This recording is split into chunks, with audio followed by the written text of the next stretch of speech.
Okay, welcome back to the podcast. Here we are, going to talk about stuff again. Guys, so it's kind of my thing. I did it this week. That's but cool. You didn't even want to do it at all last week, so it's kind of my thing. Okay. Hey guys, welcome back to the podcast for another episode. We're going to be talking about certain things and how we feel about them. Let's get into this. Most vague introduction. I recently went to the movies, and I watched a movie. It was Wolfman, and it was dog shit. Let me tell you why. I fucking hated Wolfman. I thought it was one of the worst movies I've seen this year, and that says a lot because I saw Oppenheimer. Basically, people said good things about Oppenheimer. It was just like 3 hours of Cillian Murphy sitting fucking butt-ass naked in a chair with like math equations flying past him. It was ridiculous. Yeah, no, but the movie to me it was experimental. Like, first off, this movie clearly was trapped in development hell, what they call it, because it went through years and years of development, although it's been done multiple times before, but this particular version where Ryan Gosling was in it, then due to a scheduling conflict, apparently he had to change and not be involved in the movie anymore, which is interesting. He tried to save his career. Yeah, by getting out of I'm sure that's what it was. The script sucked, to be quite frank. Realizing, wow, this is a pile of shit. Let me leave. Characters were completely unbearable, insufferable. That's the word, right? Insufferable? Yeah, it's a word. No, but they weren't insufferable. That's like licorice pizza's insufferable. Yeah, no, I wouldn't say insufferable. Just I didn't. You're supposed to care you're supposed to care what happens to them. And I was honestly waiting. I was hoping that the wolf would fucking eat them. You know, a horror movie is bad when by the end of it you're like, I hope this person dies. Yeah, I went from wanting you to live. I was rooting for Wolfman. The Wolfman. Well, the kid in the beginning.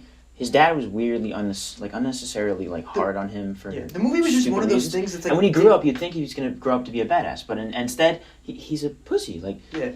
It's one of those movies where it's puts on makeup. The entire movie didn't need to happen because the guy basically knew growing up on the farm. Spoiler alert! Even though you're not gonna watch this piece of shit movie. No, I'm just kidding. It wasn't that bad, but I didn't like it. No, it was that. Growing up on a farm, it's crazy because I love Blumhouse movies and I love what they do, but I just that's didn't the like first this movie I've seen movie. of theirs that sucked. Well, I guess we had high expectations, but let me get to the first I actually point. had incredibly high expectations. They didn't need to be there. The kid grew up on the farm knowing, oh yeah, there's a crazy werewolf in the woods. And then his family's going through like some problems, and his wife wants a divorce. His wife doesn't love him because he acts like a woman.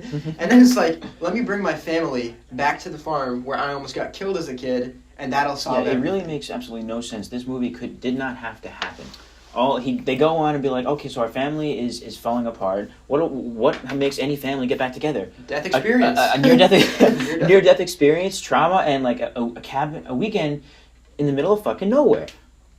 The first thing that was so unrealistic for me was not the Wolfman. It was, let's take a trip to Oregon. Who the fuck Nobody goes to to Oregon. But that's neither here nor there. Basically, the problem that I had was I just seen Speak No Evil, and that was so well done. That was so good. A24. It's got James McAvoy. Wait, that was no A24? That was A24. I thought that was Blumhouse. No, that was A24. Speaking of Evil... I thought A24. I always thought they're another company. They do a lot more artsy-fartsy stuff, but they have some great horror movies as well. Their movies are all kind of like... They're very selective. Yeah. But A24 is good. But all these companies are. They're Blumhouse prestigious should have been company. a little more selective. Well, it's a great concept. The only problem was the script just was bad. The script was bad. There was no movie there to begin with. I think it would have been great. I think it would have been great if it just had a different scripts, different actors, different visual effects, different soundtrack, different story altogether, different location.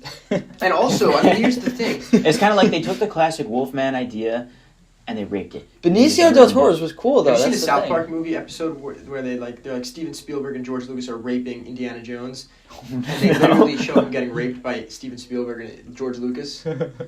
No, I've seen that one. We'll have to show you the clip. It's insane. So you just said that it was very similar to that. They're because they raped the movie by just fucking it over and screwing it up. So they took the scene that was shot from Deliverance. You'll find a lot of these pig, and they just it was like the worst. A lot of these really good comedies basically just take scenes from serious movies and adapt them to ridiculous movies. Which Indiana Jones did they rape?